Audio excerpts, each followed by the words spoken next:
All right, blast off. Ben Parker of CardinalSportsReport.com on Three Rivals. Blast off. It's nice. Yeah, on Three Rivals. Yeah, CardinalSportsReport.com. We do the blast off. Just here with Stanford running backs coach Malcolm Agnew. So first of all, let's talk about Micah Ford had a really strong performance against Hawaii. What's gone into that, and just kind of his growth from last year to this year? It's been a whole year approach. It's been him in the off season in the weight room, and first off, getting stronger and faster. That's where it all starts. And then the jump from freshman year to sophomore year as a player is always a big one, and it's showing with Micah. The game is slowing down for him.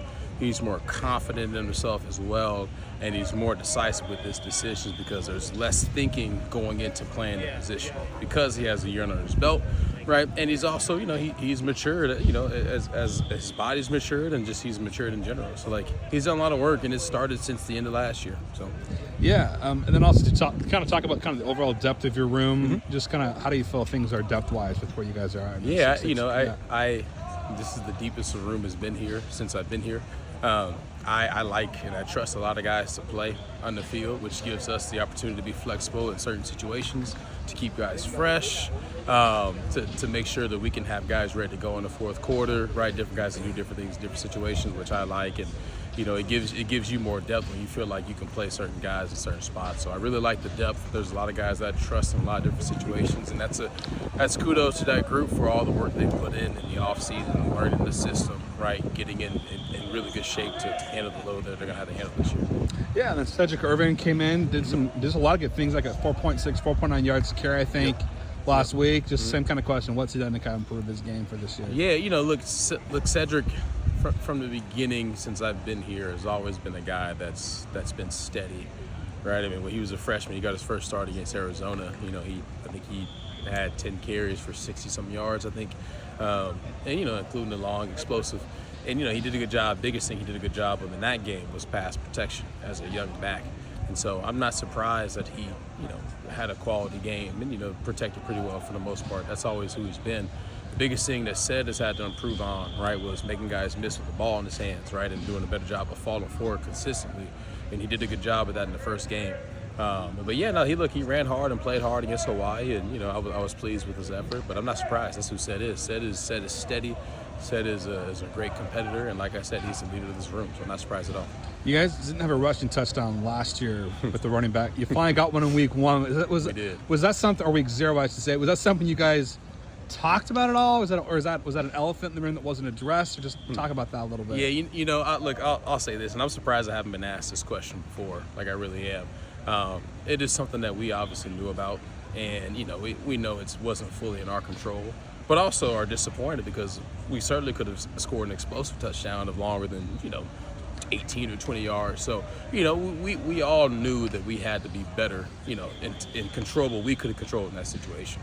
Right, it's bigger than obviously scoring touchdowns. We want to get W's, right? But it was something that we definitely knew about and definitely talked about, and it definitely did hurt. So I'm not going to shy away from that. Running backs are used to scoring touchdowns, so it was good to get in the box, as the kids say. We missed getting in the box. It was good to get back in the box for sure. Were there any moments last year when Lamson was running from 1 yard out or 2 yards out, and you're like, man, maybe give a running back an opportunity here, or not necessarily? Yeah, I mean, look, as a running back, you always want the ball, especially on the 1 or 2 yard line. You want to be able to score. That's basic football 101. Look, I understood what we were trying to do from a schematic standpoint, last year. Like, we were trying to gain an advantage in the run game. So I completely understood it. But, absolutely, running backs want touchdowns. There's no other way around it. I think every position wants touchdowns. But running backs traditionally know, hey, you're on that 2 yard line, 3 yard line, 1 yard line. You want to be able to punch it in. And there's no better feeling than being able to punch it in when it's low. And, you got a lot of guys at the line of scrimmage. You still find a way to make a guy miss and get in the end zone. So, but, yeah, no, we definitely wanted it. Yeah, and talk about, too, just kind of what's been like working with Coach Byam and having him as the OC. What's that been like? Yeah. Yeah, look, hey, Coach Byam, I said this before in the interview, Coach Byam has done a lot of work to prepare, for this opportunity before it even presented itself, right? He works diligently and harder than just about anyone I've ever worked with. And so I'm happy for him. He's doing a great job with our guys. I love the mentality he comes up with every day. He's a really good leader. And, I share a wall with him in the office, so I do appreciate, him yelling over, hey, what do you think about this? And, hey, just so you know, we're thinking about this. And, I appreciate Nate because, I think he has done a really good job. And, I'm proud of him, too. I'm proud of him. Yeah, another guy, Cole Tapp, he got some touches as well. Just talking about same kind of question, his growth, where have you most improved from him? Yeah, so Cole has always been a guy that was going to be able to impact the game in a positive way.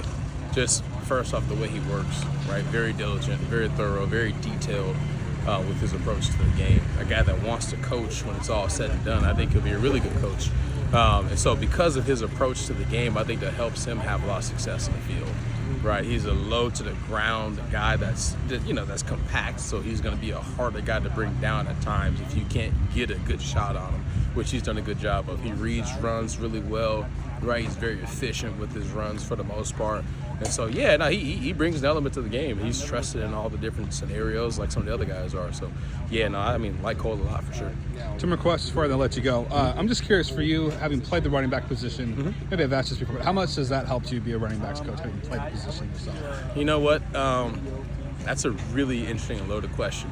I think being able to be in certain situations and knowing what I might have struggled with personally can help me approach the same way with my guys. Okay, if I struggle with this, they might struggle with the same thing. I can give them what might have helped me or what I might have needed when I was a player, right? So like as a player, I like the one thing I struggled with early on when I was a young player, which a lot of players do, right, was my ball security and just being able to ID it in the pass protection world.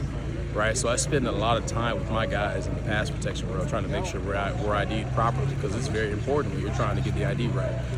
So because I struggled with that as a guy that played as a true freshman, I think I was able to help my young guys last year. Then on top of that, what up, Mike? And then on top of that, I do think I don't want this to be this long-winded answer, but I've learned more about from some coaches I have had that have done things I've wanted or things I did not get from certain coaches that I felt like I needed, right? So I draw on a lot of those things where I was like, oh, I did not have that from this coach.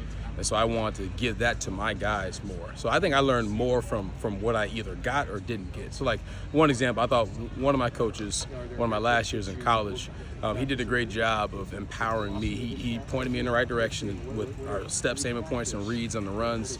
And he was like, hey, I can point you in the right direction. I want you to be decisive and play freely. And I thought that helped me a lot later on in my career. Right, so like knowing who might need certain things and having a similar approach with my guys, like, hey, we know where this run is supposed to hit, here's the read, but at the same time, right, you have instincts, right, you may see something differently on the field than I do, and so we'll correct on the sideline if we need to if you're wrong, but you need to be decisive and make a wrong decision full speed and make it the right decision because you went full speed. Perfect. That's a great answer. Yep. Last question, just real quickly for you. Just what are you most emphasizing with your group during this bye-week period here?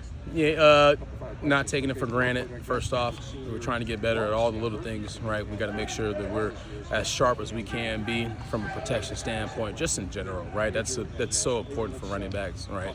Yeah, one of the things we have 5 traits of greatness in the running back room, and one of them is being a personal protector of the quarterback and the ball, right? So that's the number one thing I'm emphasizing is not letting that standard slip. Make sure that stays on par. And then on top of that, just making sure these guys stay hungry, which I don't have to worry about these guys. They're on it, right? These guys are good, and Cedric does a great job of keeping the guys in line with that. But we got to make sure we protect the ball, protect the quarterback. Perfect. Thanks so much for taking the time, Malcolm. Yeah, absolutely. And best of luck during this bye week. Appreciate you. Thank you. Yeah.